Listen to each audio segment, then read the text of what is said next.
Pull up in motorcades. I got a show today. It's all I'm trying to do. Hustle and motivate. Choppers a throwaway. Hustle the overweight. That's why they follow me, huh? They think I know the way. Cause I took control of things. Ballin' the solo way. And if you pattern my trend, I make you my protege. Guys, I've woken up. I thought about crying. Check the price. Bitcoin is getting sent. It's pumping right now. It's like, guys, it rugged down to like 24, like 25K. Shook out all the longs. So we've got no more baggage. The only way is up from here. I'm telling you now, if you got shaken out, you need to get back in. Alts as well, there's no liquidity. They're going to go vertical. As soon as the buyers are rushing in, which is happening at this second, you shouldn't even be watching this. You should be buying. Guys, like, I can't even explain how excited I am that, like, I feel like we hit the bottom. Like, the bottom's here, and it's like it's going to go back up. Like, we fuck, like, buy, just buy, just get in there and just buy, just buy. Wanna count on you, but I don't do this shit for nothing. No, not at all. You, but my money.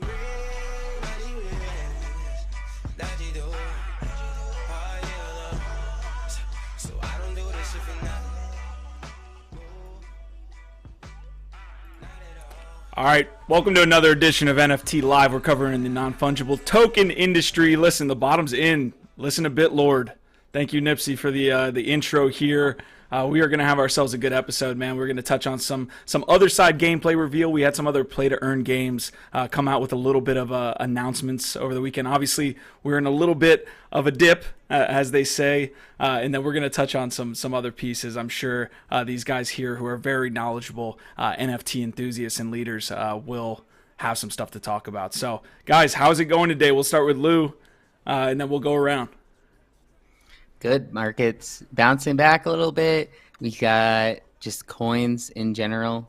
I see some green on the board. It had been red for the first 3 days of the week. And so it's nice to see that some things are bouncing back. And then NFTs as well. They're starting to bounce back. We've seen Azuki, Doodles. They've had some strong performance today as well. So it's cool to see, but glad to be here today. Yeah, and I'm just chilling, you know. It's a good Friday the 13th and a good time to be talking about the bloodiness, I guess. So the timing aligns at least a little bit. As far as NFTs go, I'm excited to see the projects that, you know, end up going under and the ones that continue. And we'll talk more about that throughout the show, I'm sure.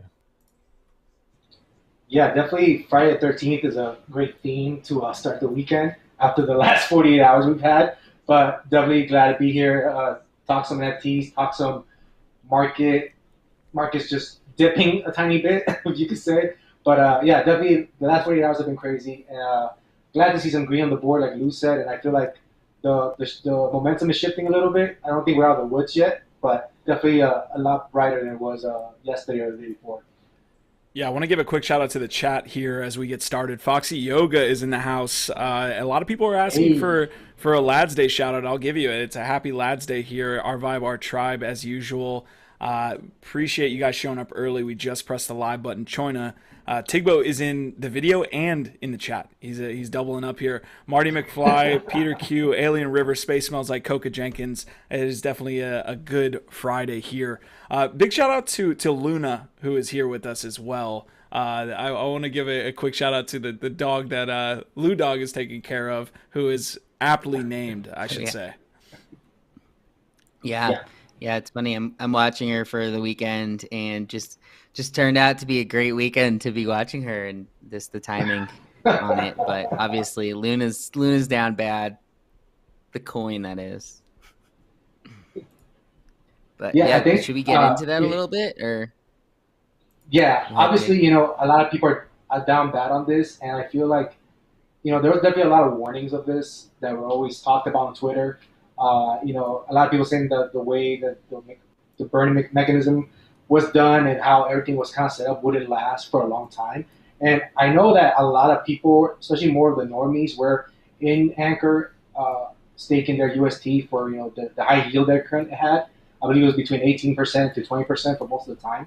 And it's funny to see this because Do Kwon, was always kind of fighting the FUD and kind of fighting back on Twitter and saying how dumb these people were fudding it because it's something that's stable and he knew what he was doing and he was the smart guy in the room. And seeing that video from a few weeks ago saying that half the market or 80% of these coins go to zero, and him kind of taunting everyone else, and lo and behold, 10 days later, we're literally sitting at zero for Luna, and UST is even at zero as well, 20 cents, whatever it's at. So definitely funny to see, very odd to see, and just ironic overall. And to say we kind of experienced a Black Swan event is definitely, it feels like it. And I feel like this definitely kind of set some fear in a lot of people, especially people that haven't been here for that long. I luckily was, we were in a Discord with Lou, and we got the depegging of UST when it went down the first time, like 97 cents, and recovered quickly. And I know we started chatting on the Discord, and then we saw Twitter rumblings saying something's up. This is not looking good. A lot of movement of them selling assets as far as BTC to how to try to help it out, and it just felt weird. It was just a weird feeling. A lot of us got out right, luckily at 98 cents when it was depegging. I know a lot of people weren't as lucky as us, but definitely get your flood blowing, get you humbled real quick because it makes you realize all the shit coins you shouldn't be holding and dumping. But luckily, I think I got off with a small, tiny haircut on the stuff I had at UST, which was almost half of my stables, and I felt like a lot of people were in the same spot as me. But yeah, overall, just crazy to see. I mean, if you look at that Luna chart, I don't know if you want to pull it up to you. That Luna chart is just like incredible to see, and almost like if you were to show someone, show someone that's not in crypto that chart, they will probably look at you like you're crazy even investing in something like this. But it's definitely insane to even look at. Yeah, I'm passing Terra USD here. The UST obviously is paramount in this situation. I'll pass this on to Lou because he does do a good amount of research and analysis to kind of break down what happened and how he's feeling about it now. But TLDR here is basically, if you're in the NFT space, what essentially happened was, for the long period of time here where we've been kind of having our own echo chamber of what you could call a little bit of a bull in the NFT space, where you see a lot of people making money. Outside the NFT space, that wasn't happening, and people were chasing a lot of yield here on a certain network and protocol, and they got fucked, at the end of the day. So that led to some trickle-down effects in the NFT space. So if you're wondering why your bags are absolutely, other than the Azuki situation that added on to this is basically the macro situation here happening outside of the NFT space that's bleeding into the non-fungible token assets that you're holding. But Lou, I'll let you break it down a little bit of what you've been able to kind of research over the past couple days.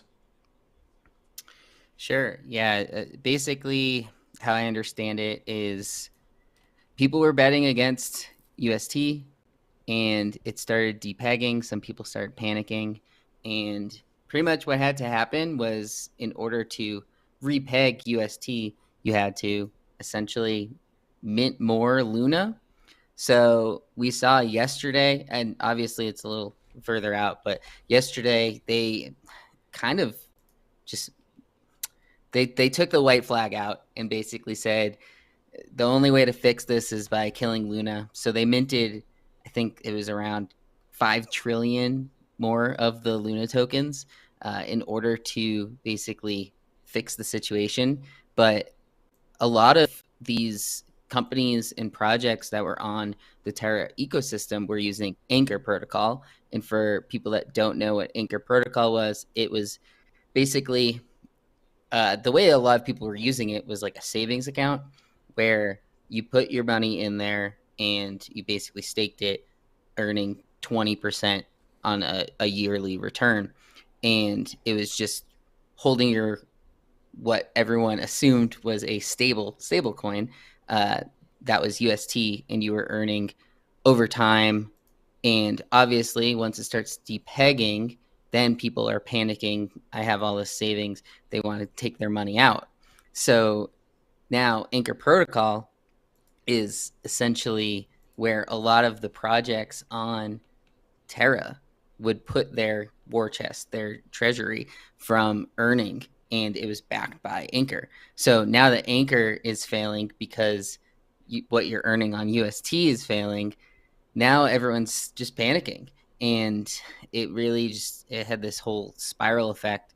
I believe in Tig might know better on this one than me, but I believe people that are in UST on Anchor were a little safer in this scenario because they're going, at least trying to repeg the UST back to $1, and some people will be able to get some money back. But the issue is a lot of people were buying into Luna thinking, oh, it's going to go back up once they repeg it. But now that it's continually been going down and they had to create all these more coins, all of a sudden it's like there was no way for it to come back up. So a lot of people were getting liquidated from their funds and actually going to zero with a lot of what they had for savings accounts, really. And so a lot of people were pretty harmed by this. And, Ducon was kind of arrogant early on about it and kind of cocky that it could get fixed, and then they didn't really fix it. So a lot of people are pretty down bad right now if they were invested in Luna or UST and just within that ecosystem itself. Yeah, and I think one of the other issues was the people that were staking Luna, they couldn't take it out immediately like UST. So you have to wait a few days to kind of unstake it, which I don't remember the exact days how long it took. But I think it was 21 days. Yeah. I mean, imagine, dude, like waiting that. Right now we're at zero already. And a lot of people had their life savings in Luna and UST. Some people were able to get out when it was still like 70 cents pegged. The stable coin, the UST, was 70 cents, which is a nice haircut to take, but definitely worth it if you're trying to get your life savings out there as quickly as possible. But people that were staking Luna, I mean, they were the ones that kind of really got fucked on this, because waiting to unstake and undo all that, I mean, you're literally just watching your everything you had just kind of plummet to zero. And it's kind of crazy. A lot of people think back at this, and you look back, and we're talking a month from now, it was at all-time highs, which I think was 118 or something that Luna was at. So we're talking about something that was a top 10 market cap. UST and Luna, I believe, both were top 10. Which is nothing to kind of like shake off, because it's crazy to think that something that's a top 10 market cap coin within a month going from all-time highs to zero. It's crazy to even think about. And, this happens with shit coins and all that stuff you see all day, the pump and dumps, which, don't really matter. But we're talking about something that from this type of market cap, it's pretty insane to even look at that and think that this happened in the last, 72 hours.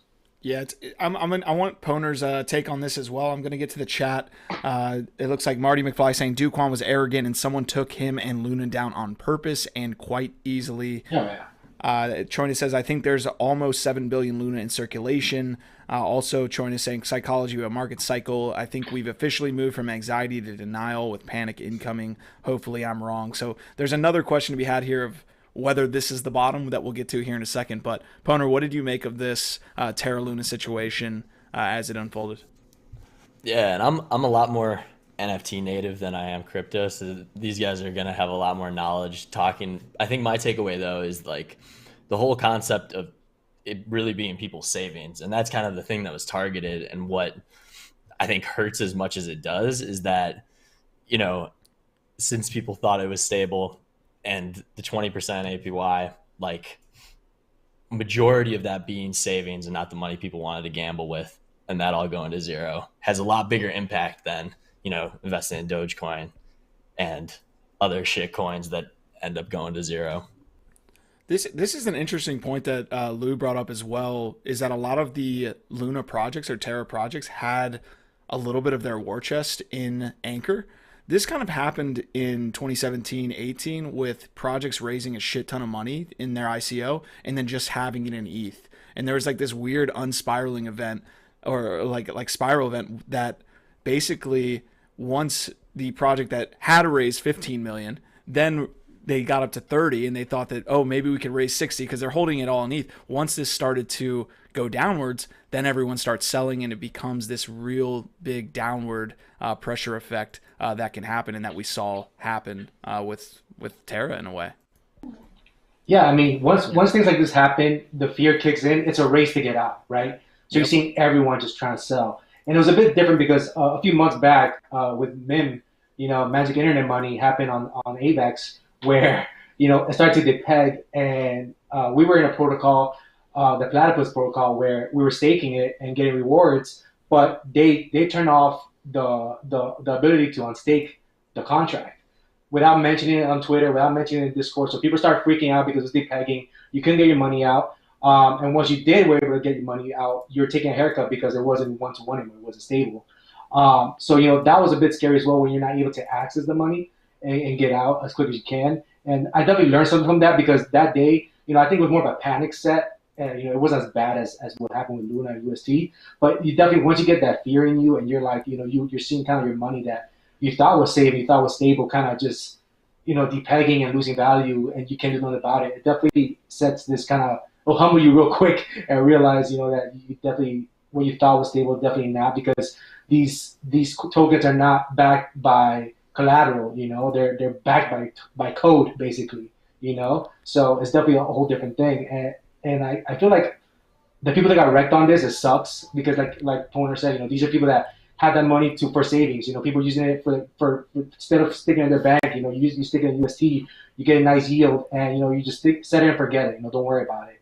And people that didn't check in, people that are not staying on top of these news, I mean, dude, they got wrecked. Because if you think your stuff is safe, like someone posted that they went on a Disney trip, and they weren't even home for the last 3 days. And dude, imagine if you're on a cruise, you have no signal, you can't be plugged in 24/7, Yeah. And I feel like this is why you can't just turn off your computer and walk away, because these things happen. I mean, everyone always mentions, what's going to take this down is the Black Swan event. And we literally had one the last 72 hours. And it's crazy to even think about. Can we stop doing algo stablecoins? Like, this happened. Cuban was banging on the wall for a regulation once he got fucked with Titan. This has happened multiple times. But what? Yeah, but he came in and got wrecked. So that's the only reason he wanted regulation, okay? Because if he would have made money, he would have been happy. You would not even heard a thing about it. Now, algo stablecoins are a net negative for the space based on all this bullshit that happens when they unpeg. Yeah, for sure. I mean, it happens. Look, people were saying this is risky. It's not gonna work. Duquan was just saying it was FUD and being arrogant, like people in the chat said. And look, he got wrecked as well. And now instead of trying to help the people who got wrecked as far as the community, in some sort of way save whatever they have left, he's just trying to, I guess, bring back something that's already dead. That's my thought. But yeah, I feel like this looks bad on the market as a whole, just because more eyes are on this and regulation and all this stuff, which stuff that we don't want. But it happens, and it might happen again with something else, like you said. Yeah. Go ahead, Lou. Yeah, I was gonna say we saw it affect Tether as well. Tether became depegged like a couple days ago and got down to 0.94 or so, and that's a little more backed. But people start fearing and looking for which of these stable coins are okay. Do I just cash straight out? And people were sending the money out to Coinbase. We saw gas fees were really high because people are just trying to get their money out because they start fearing that any of it is safe. And that was part of the network effect as well, that I think maybe the people who wanted to, say, take down Duquan weren't thinking of that side of it. But yeah, regulation's probably coming soon now. And this was just another data point for them. Yikes. Yeah, you saw, I think it was Yellen in Congress talking about it immediately, almost like it was planned. But I won't get into that. I do want to get into some of these price targets here, or just price charts in a sense, because we did see, again, the ripple effect of this kind of being a black swan event that led to a lot of the largest tokens in the space getting hit. Ethereum's down to 2K. I think it went down to, and don't quote me on this, but 1,700, 1,800 maybe.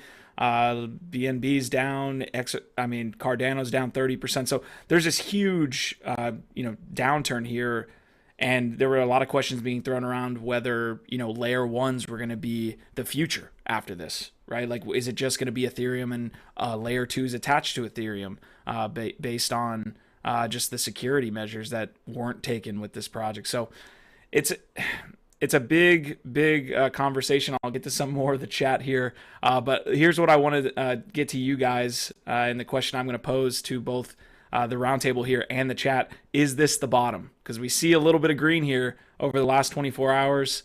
Some project, ApeCoin might be up 40% off the lows here, something like that, maybe 70, sitting at like around $9.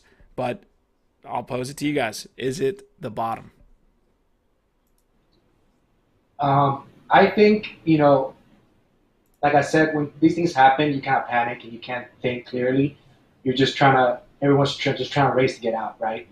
And then I feel like now people kind of calm down, they kind of assess what happened, and kind of, more info is coming out, you're reading up on what happened, how it happened. And I think people are now kind of settling down, but I don't think this is the bottom yet. I feel like this was a perfect storm because it was on top of other outside of stuff that's happening outside of crypto, other macro things, as far as the economy, war still going on, and supply chain issues, all these different things that are affecting things outside of crypto. So I feel like this just made it worse, but I don't think we're definitely in the bottom yet. I feel like we still have some room to go down. And, I feel like people have some money parked on the side, which is good. That means, they definitely want to buy this up once they feel comfortable that we're out of the woods. But I feel like we still have a little bit hurting left. You look at those 7-day charts, a lot of these tokens are 40%, 50% down. AVAX, SOL, all these different, L2s and stuff. So I think we still have a little bit of hurting left, but I think we're definitely in a better place than we were, 48 hours ago.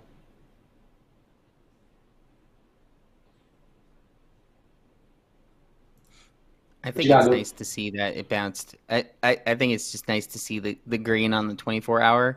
I don't want people to just assume that, we're back, because that's when people get really caught in those like dead cat bounces kind of idea. My sort of thought right now is UST still is depegged. It's not back yet. And I don't think, unless that's completely crushed or it gets back to 1, can we actually get sort of out of this bottom scenario. I think we got pretty close. I don't think we're necessarily at the bottom either.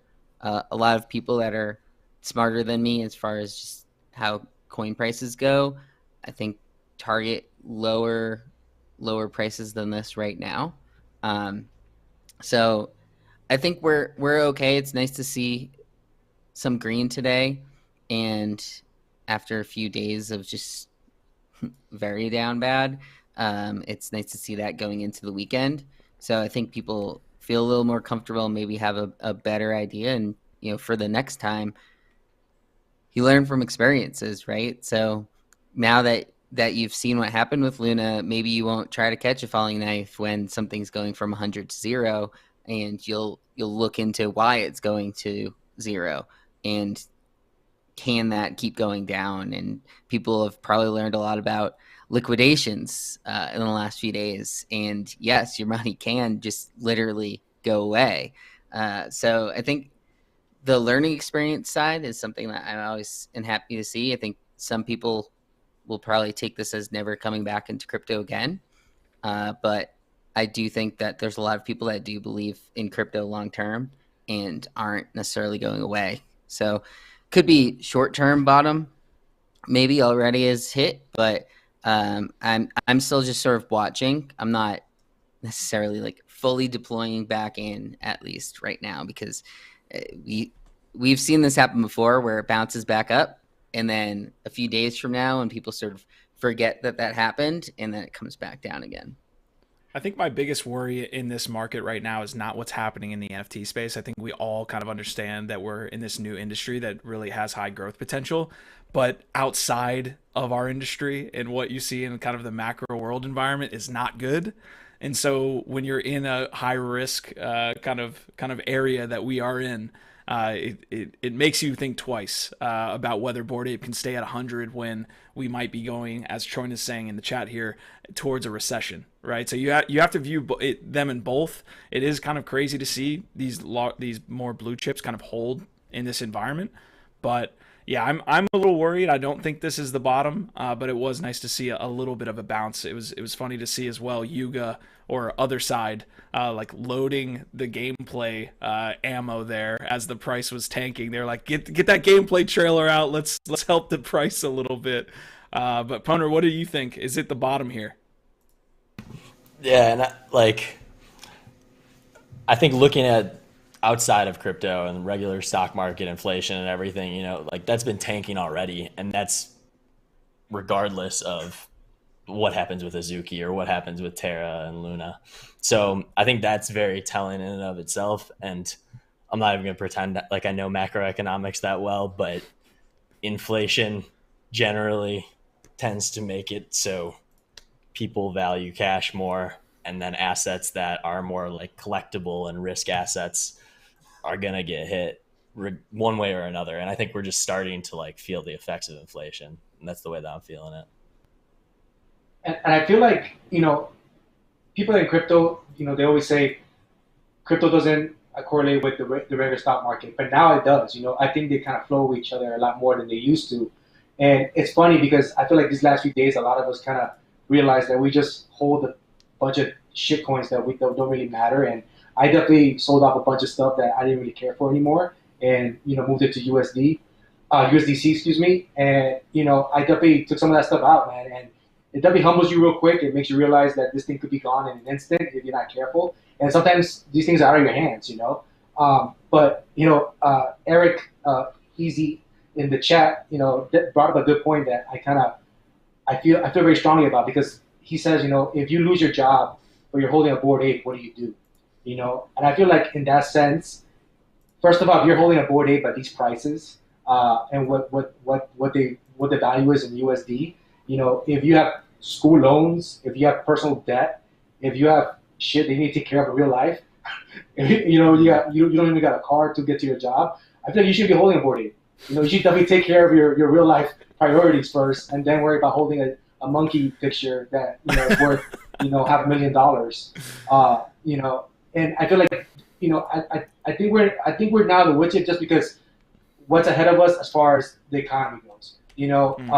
We're in a Discord, and a few people, I think a couple people got laid off this week. Just random. And I feel like that's signs to come in the future and what's happening. So I think you can be oblivious to that as well. So right now, I feel like I'm sitting in my hands for the most part. I haven't minted anything. I was holding one PXN that I still had. I sold that off this morning and immediately just kind of put that to the side, just because I'm not here to play games with the rarity lotto in this type of environments, and I don't think it's worth it. I feel like any profits you could take right now are definitely smart, and just wait for these projects that are definitely have a good team behind them. Because look what happened with Azuki. Azuki was a sure bet till it wasn't a few days ago. And the creator comes out, and all these news of Zagabond come out that apparently he's a habitual rugger, and the price tanks, and some of these people were holding heavy bags of Azuki. So things like that happen that are not there's nothing you could do about it. They're out of your hands, and like I said, they could definitely just disappear quickly and out of thin air. Yeah, we saw a good bounce here in the NFT asset prices as well here in the last 24 to 48 hours, but you still see that 7-day negative there for a lot of projects. Poner, it's nice to see you didn't capitulate there. I thought you were like fully capitulated from the market after this conversation as well, but good to see you back, man. Yeah, man, it was crashing my internet. It's taking it all out. So I've got a couple pieces. You mentioned Azuki. We'll flow out of this conversation, but before we do, let's talk about projects that did hold up in this kind of environment here, and ones that didn't, and what your thoughts are. You mentioned Azuki, Tig. Did have Zagabond come out at like probably the worst time in history of announcements to make some type of announcement that he had rugged 3 other projects, quote unquote. Azuki, down a lot, but up 63% in the last 24 hours on the floor price. So it recovered here to 15 and a half ETH. We see a couple other projects that are still, I mean, Beans up 100% in the last 24 hours. So what do you make of like the projects that did kind of sustain their floors, or ones that really pulled back and maybe haven't seen it? And then of course, yeah, you hit on that Azuki if you guys do have it, but open floor for this discussion here. Yeah, my take I think is yeah. Go ahead, Lou. Oh, I was gonna say my take is it almost proves that the bigger projects are the ones that you want to be into, and a lot of the projects that are doing okay are still those higher end projects. You're not seeing the 0.3 ETH floor projects really bouncing the same way. I think people are still just looking, if they're going to buy into something, go to more of these blue chips. And that's sort of my takeaway from it. Azuki and Beans, people seem to have moved past a lot of the issues. And then Doodles had their duplicator yesterday, and I think some people have been following that for a little bit. Those seem to be doing well. So I think it'll be interesting if any new mints really start to do anything. But right now, I think it gives me more of a confidence that if you're buying into stuff, you want to buy into the good stuff. But I'm still not trying to make any 20 ETH buys or anything in this market right now. Like, I've looked at stuff and I don't know, it's just hard to want to deploy that much capital into something right now for me. Lou, you told me you were gonna buy a Moonbird this morning for 20 ETH. What are you talking about? I was looking at them, but then I thought about it, and I was like, well, look at that. They have 169 listed. That's it. They have all of those nested. I don't know.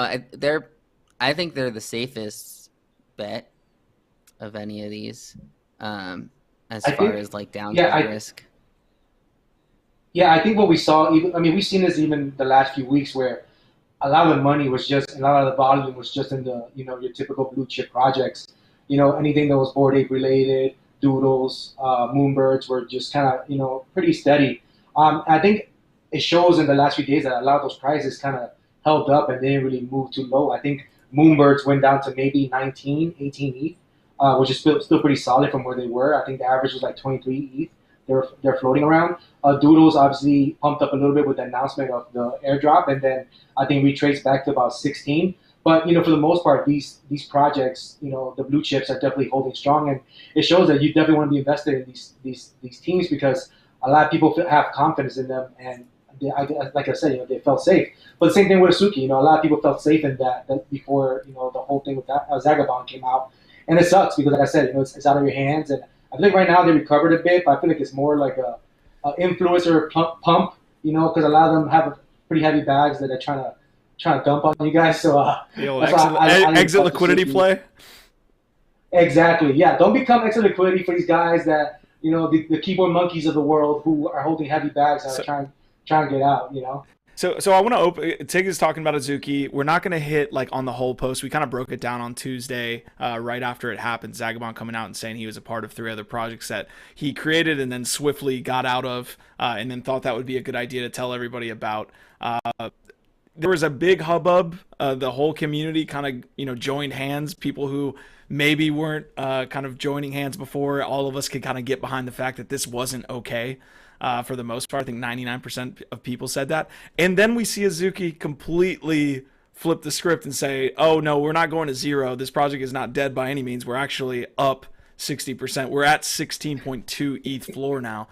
Those are 2 different situations. Which one do we actually think is kind of the, I guess, broader community's thought, right? Because I mean, you're saying one thing, and then the ETH floor is again up almost 100%. So, well, there was also the discussion up for debate whether the prior projects were really rugs or not. Like what's considered a rug, because he didn't promise any utility. There were no roadmaps and all this stuff. So people were kind of defending him, saying, did he really rug? because nothing was really promised. And it's kind of like, I think there's definitely a thin line there, and I think he definitely crossed it. And obviously, it showed in the price action that people definitely did agree with what he said. By the way, I don't know if you guys joined that Spaces that Andrew Wang hosted. It was terrible. I just want to come out and say it and put it out there in the space. Andrew is not made for this type of conversations or these type of interviews. There's definitely a lot of softball questions we're throwing at Zagabon, and I feel like he definitely got away with a lot of shit and kind of deflected a lot of the stuff. And Andrew, he's just too soft for that, man. He definitely, he was about 2 minutes away from crying. I think the betting line for crying was pretty heavy. Taking pretty prop heavy bets? bought up, I but, expected it. Yeah, we were definitely slamming the line on that. That he was gonna cry, but yeah, man, like it's weird. Like you see Azuki kind of go back up and definitely get back to where it was before all this stuff, all these things happen, and Beans as well. But yeah, it's weird, man. Like the market, saying, hey, this is bad, this is wrong, we're not gonna take this, and then like I said, 48 hours later, people forget, and they're like, fuck it, back to normal. So I want to get your guys' last take here. Unless you have something on Azuki here, we'll move on. But I've got the chart pulled up right here. Where are we? And I'll start with Tigbo here, and we'll go counterclockwise. Where are we in this chart? Because everybody's got a guess. I would say, I think we're in panic right now. Panic? I don't think we're in capitulation. Yeah, I don't think we're capitulation yet. Like I said, I think we still have a little more room to go down, and then we're just gonna chop for a little bit. Look at the poll. There's 15 votes on the chat, and the poll said, "Is this the bottom?" And 87% said that no. So obviously, I think we're all kind of in the same space here, thinking that there's definitely a little bit more pain to come, and I feel like once we kind of bottom out, I think it's not gonna be like a straight shot back up. I think we're gonna chop for a little bit. And if I take a guess, I think we're gonna chop all the way to June, because you know what happens when these NFT conferences come or any crypto conference comes. There's more dumps that come, and a lot of selling off that happens. So I feel like all the way maybe till June, the summer, we might be just kind of hanging out, sitting on our hands. Poner, what do you got? Yeah, and I think panic's the easy answer, because it's already some hurt, but then there's still room to go down, and that's where it feels like it's at right now. That like we're feeling a little bit of a bounce, but like I mentioned before, like there's so many other like macro econ things going on that's like bigger than crypto, bigger than NFTs, that predicting this stuff is hard, and it seems like a safer bet that we're going to go down more. I think we're in denial. That one right now. We kind of had a little moment of panic and potentially capitulation for people, but then we bounced back a little. People are defending that their investments are solid. They'll come back. Just kind of how that's written right there also puts me in that idea. But that's sort of my short-term concern, is that people might be in denial that we're potentially still going down for the next month or two. And yeah, I just think that people still need to be somewhat concerned about the overall macro stuff, because long term, if regulation comes in, long term, if people start getting laid off, like we've talked about, there's just other pieces outside of NFTs that could still affect the NFT market that I think people just got to keep in mind. Love that. All right, we'll move on. I probably agree with you that we have like a little bit of a bounce here that feels kind of where we're at. We bounced off a little bit of a capitulation event, but really you have a little bit of a bounce, and now you're in kind of a denial or panic. But I think we're around the same area. The chat looks like Dekenza's saying the first disbelief. Eric Z says, what's next after disbelief? Adri saying proceed with caution. And we're firmly in kind of a weird area, of course. So this is what we're going to do. We're going to watch some Otherside gameplay here. We had a little bit of a teaser trailer trying to save some ApeCoin price, I think. But we got this trailer. We're going to play a little bit of it and then come back and talk about our thoughts on the latest release of, I believe it's Obelisk, and then a couple other PTE games that we'll touch on. So, Otherside trailer.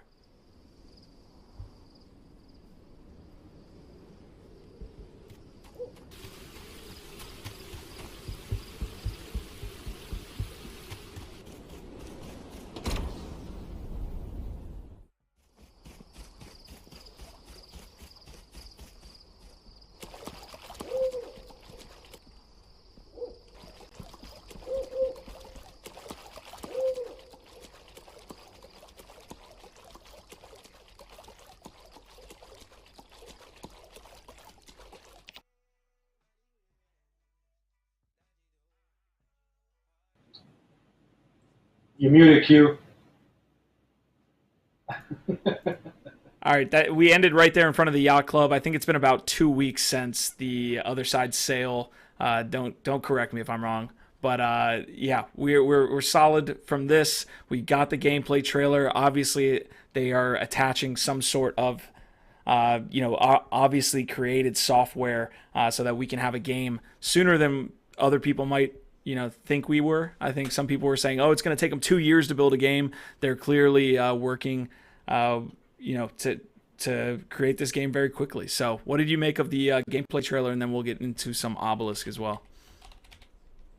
I think it looks great, man. I mean, a lot of people, were kind of shitting on it, saying it's just Fortnite with a Bored Ape skin.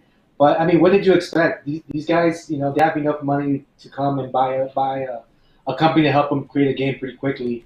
And I think it looks cool. I think it has potential. It's definitely what I kind of thought it would look like. But I feel like people are shitting on it, saying that it looks like Fortnite. I mean, what do you expect, man? You're holding a picture, but you're holding a JPEG of a monkey. What do you expect from these guys? For the fact that they're gonna provide you this, I think it's pretty fucking cool.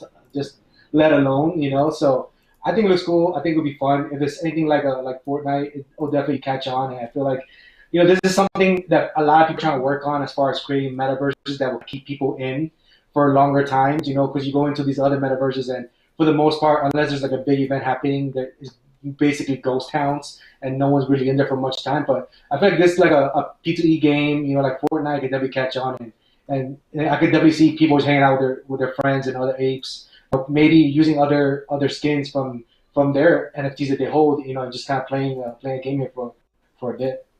Yeah, to be clear, they're working with Improbable, who is developing the game, and Improbable is a really well-funded company who is creating what you saw. So I want to get your take here, Poner, as well as Lou, on the trailer that you saw, and then we'll make our way as well into this Obelisk announcement that was put out. Yeah, I think it's kind of like what you'd expect to see if you were going to hear that they were going to release a gameplay trailer. I think the most exciting thing for me, assuming that they're gonna move quick and be earlier to market, is that there's gonna be a lot of like mechanics that will be tested out in that ecosystem that can then go to other stuff. Like we haven't really seen a big game or a big universe that you're able to play around with. Like you have the Sandbox Alpha, but those are pretty compact events as they are. So I think there's going to be a lot of like mechanics that get implemented that fail inevitably, and some that work that are going to expedite other people building similar projects that don't need to go through that like test with the market phase. Yeah, I agree. I think that it wasn't even more of like a what did you expect for me? It was more of a, okay, that didn't look bad.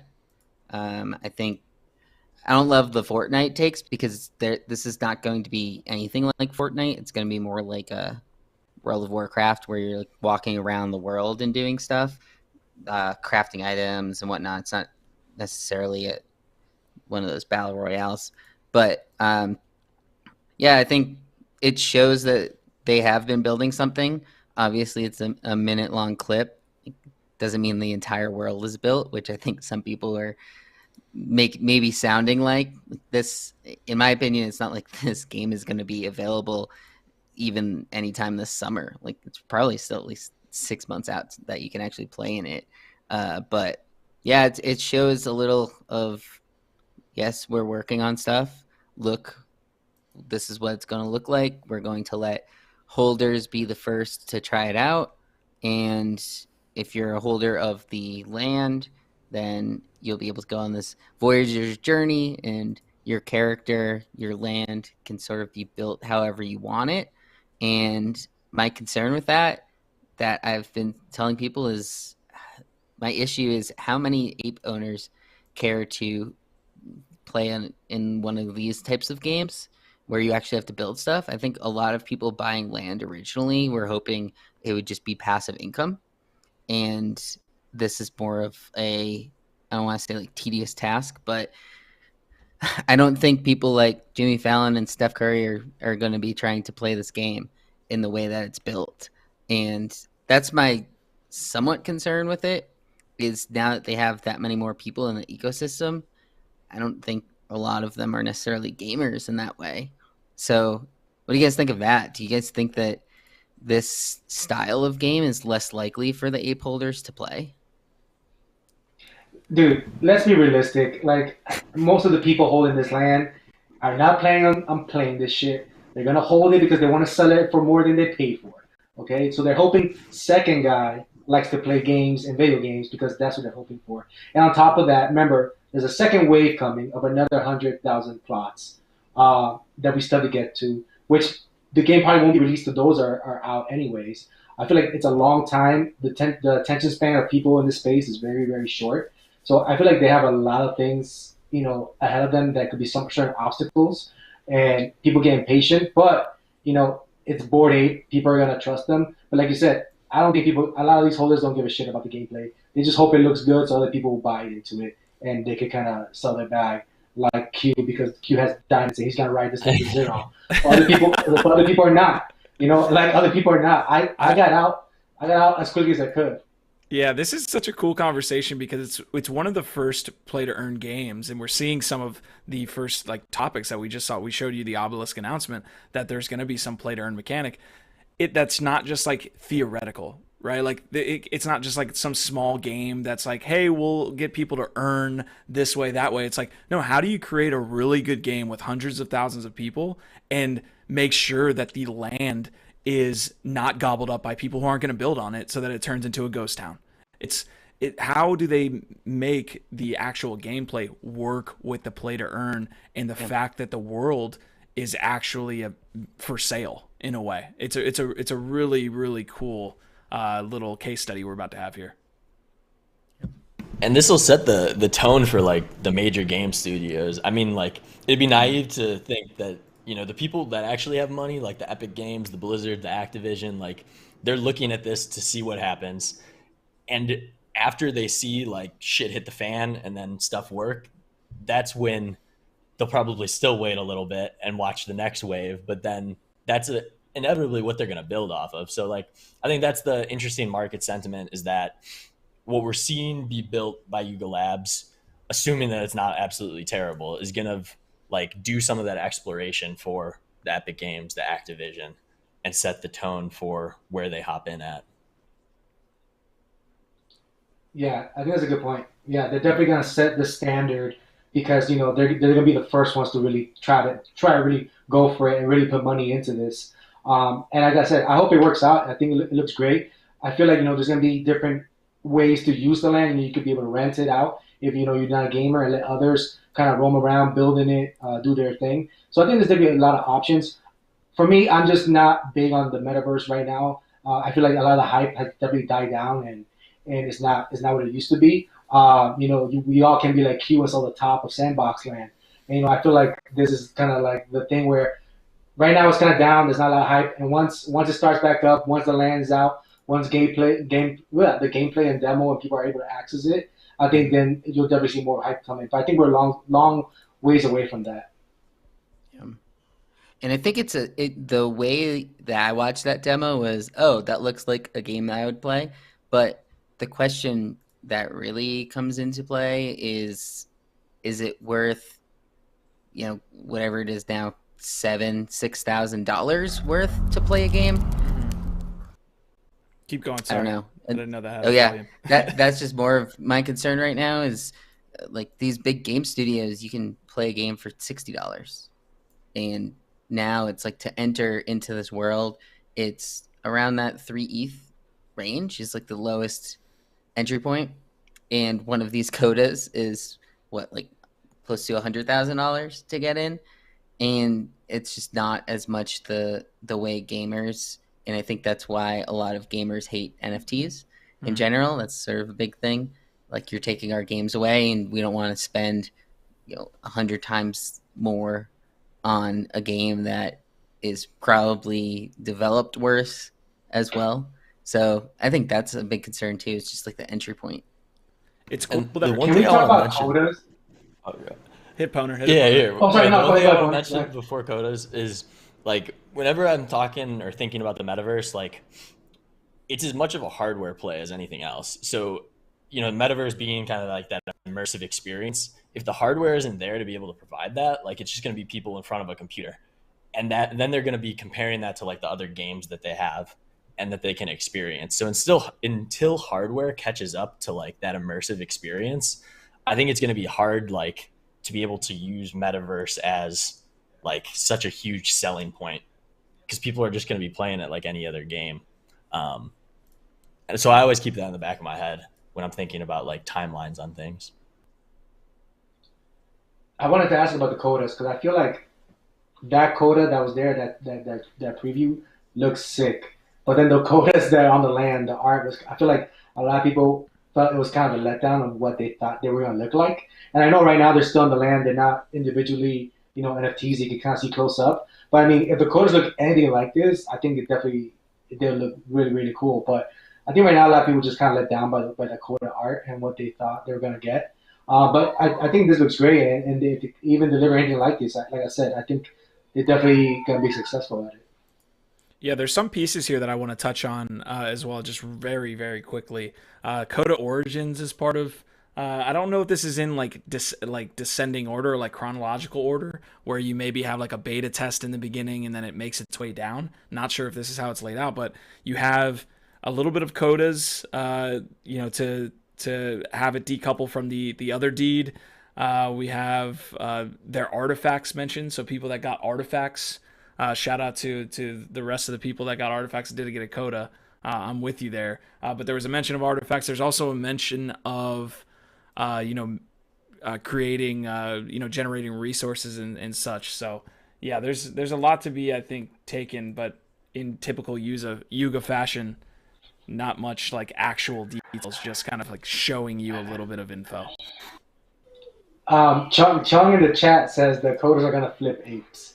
And Cause Effective says don't attack my coda bags. Listen, I'm not attacking. Listen, I might have a little bit of tilt because I sold a coda pre-reveal, but I sold the top. I sold the top of pre-reveal, so I'm not that hurt. But I feel like the codas are the next thing.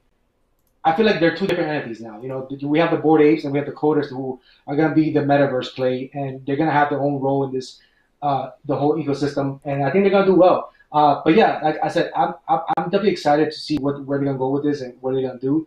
I for one don't hold any land anymore, but like I said, I feel like if people are gonna have fun in it and enjoy it, and they can kind of keep the retention there, I think that it's definitely gonna set the bar for, like Poner said, just any other company's gonna come in here and try to do the same thing.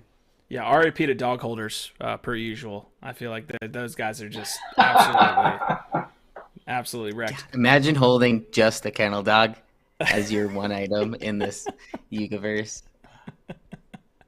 I want to get an Easter. I want to get an Easter egg here, because it's always been mentioned, in these derivative projects with these apes. As we see our ape, this is the first one to come specifically from, of course, the other side. So it's like almost like canon of the lower body of an ape.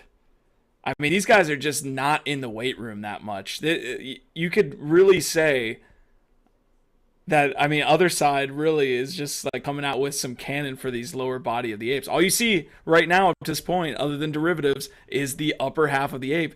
Here's your first look at the lower body of apes here. I guess that's all I care about. Yeah. Thigh day. I guess if you want to discuss like gym leg day things, yeah, we get into that as well. No. But yeah, I'm saying like I mean like apes and primates are supposed to be strong and all this shit. This dude looks like he's just chilling, just walking around the metaverse, not giving a shit. But You yeah, guys can't I mean, see I think it was great. I think the whole body thing was cool. Yeah. Go ahead, Lou. You'd think they'd be thicker for like an ape. That's what I'm saying, dude. I want my ape to be a little It's a very thick. skinny ape. Yeah. All right, we'll touch on this last bit of play to earn before I throw the last question at you. Phantom Galaxies actually, wrong one. Phantom Galaxies came out with their first release of what's going to be their play to earn mechanism. Want to give them a quick shout out. I've got Ben Lee and Squad next week. They are creating a space MMORPG as well. This announcement came, I believe, I think like midday yesterday. So we're touching on this really quick.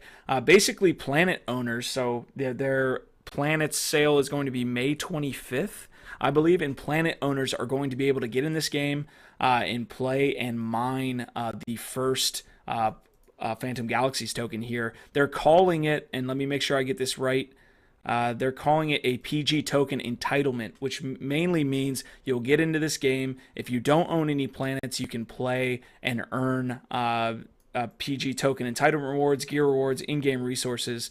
But if you do have a planet, you're going to be guaranteed PG token entitlements. So basically, Phantom Galaxy is another project under the Animoca Brands umbrella there, which has some amazing gameplay trailers as well. Is actually coming out with their first release, and it's right on the heels of their planet sale. So we'll get more information here as we go forward, but that's definitely a good one. I'll link this here in the description. And then Choina definitely mentioned that Avagachi was coming out with some good stuff as well. I'm not sure we'll be able to get to that one, but they are coming out with some play-to-earn mechanics for their land holders as well, called Gachi UBI, that I'll link in the chat as well here. So, guys, the last question I have for you and for the chat is going to be what you're looking at this week coming up. Obviously, we've hit ad nauseum that the market is crashed a little bit. There's some nice floor prices out there for people who want to get involved, maybe that took some profits here. That's not me, so I don't know. I haven't been looking at the floor much, but I'm holding NFTs, just not that much cash. But for those that are, what should we be looking at from a price floor standpoint, from a roadmap standpoint? What are you looking at here in the NFT space? I'll go first. I'm not really looking at anything. I'm just sitting on hands right now. Just because I'm not trying to get into a new project, especially right now, and try to learn about the roadmap and all that stuff that I don't really give a shit about. Because I have my one or two bets that I hold right now. I'm definitely bullish on Huxley.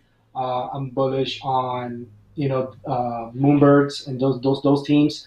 I feel like that's what I'm putting my money in right now. I'm not really looking to get into anything else. But if you're able to get these blue chips as they dip in this week or the next week, I feel like you definitely want to get into the blue chips and none of these other projects are kind of minting out right now. I don't even think a lot of mints have been pushed back just because gas is crazy with everyone selling coins and doing all these different transfers. But I think right now, me personally, like Cyber Brokers is another good one. I feel like people can get into and be confident about the team. But me personally, I'm not really looking to buy anything right now. I just took a lot of money off the table just so I could sleep comfy at night and feel good about my bags. But me personally, like I said, I'm not really looking to get into anything. Yeah, I think I'm more just watching the market for potential entries in the future. Like I think stuff is gonna go down and we're gonna hurt more. But the thing that I always like to look at is like try to do the math on total volume of sales and then try to determine like how much money people have in the bank. And then there's going to be like projects where floor is just not equivalent to what you'd assume a project would have bank. And then if you can rationalize to yourself that the people holding that money aren't just going to rug and run with the bags that they hold and they're actually going to get the project, I think that's the most interesting like play. If you're thinking from like a straight investing point, like what startup has money to make it through and has the runway to make it through while other stuff is going to go to zero. and then assuming that people still want to be in and more people come in, where's the money going to flow from there? Yeah, that's a good point. And that's where, like, if you want to look for a cheaper play, and it sounds gross currently, but Cool Cats is a team that has sort of that war chest. Like a lot of the somewhat older projects that have been around for a little longer and built up some more ETH early on in that cycle, depending obviously if they like switch it into cash or whatnot. But yeah, I like that take. And I think that's why a lot of people got back into Azuki, because they have a massive war chest as well. If anyone is trying to or would like to sell me a Moonbird at like 15 ETH, I could be interested. But for me, I think this coming week, the PXN Phantom reveal is going to be a decent indicator, because that's pretty hyped. But in these market scenario right now, if that does well, I think that'll give some people more confidence. But if it doesn't do well on the post reveal, that could be some sort of indicator. And then the doodle stuff, the duplicator, they have like a month before it does anything, so it'll probably just sit there for a little while and not like pump or anything. But I think that was generally a good reveal for them. Like the price didn't really dip very far, and now it's kind of back to where they were before. But sort of going off of what these guys already said, like invest in the projects that are good during down markets, and they're more likely to get out of the bear market. If we get into a true bear, they're more likely to be out there and still building and trying to do stuff. All right, guys. I think if you want to take I think if you want to take a bet on some teams, like you mentioned, Cool Cats is cool. 10 KTF is something solid as well that a lot of people are kind of betting on, just because the speculation of what it could be and what it could become. And there it is, you see. So I feel like these are kind of projects you could definitely get in at a lower price point. Cool Cats is still, I think, a 3 ETH or 3.5. 10 KTF a little lower than that. And I feel like even Deadfellas you could get into, just because the team behind it with Betty and all that. She's definitely someone that you want to bet against. She's always trying to prove everybody wrong and working and building. They're building and learning. So I think it's a good team to bet on. But yeah, man, I feel like I'm only looking forward to, honestly, NFT NYC, just heading out there and meeting the teams and having the parties and meeting my other Moonbird fam. But yeah, like other than that, I feel like, good luck with that, Lou, trying to pick up a Moonbird for 15. I hope we don't get there. But if we do, we'll welcome you with open arms, open wings, open talons, whatever you want to call it. But yeah, man, like I said, I feel like some of those projects definitely around that 1 ETH price point, you can definitely get into, maybe put some money into it and make a bet on.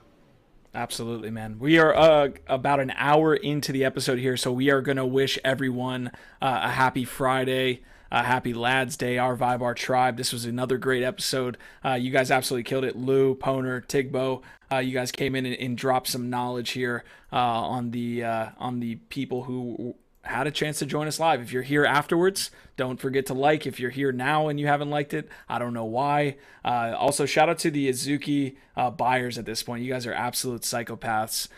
Good luck to you over the weekend. We'll see where it goes. But yeah, guys, this has been another great episode of NFT Live. We will be here next week on Tuesday. You guys got anything before we pop out of here? You want to say bye to the folks? Like and subscribe. Not financial advice. Do your own research. Hug your parents. Call your mom. Love you guys. Yeah, don't be afraid to move money into USD. Yeah, did he say UST? I think he said UST, everybody. USD. I think he said UST.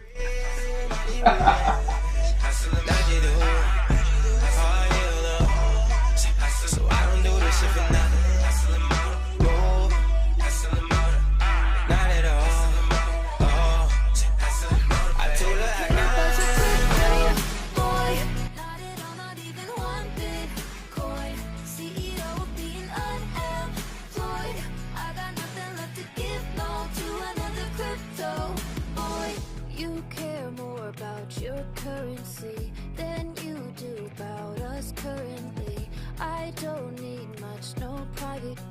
to open up and talk honestly. Cause you're an addict getting mad, you better mask what you mean. In every single conversation, you're out in open sea. It's been so long, so either one, you choose your wallet or me. Well, better.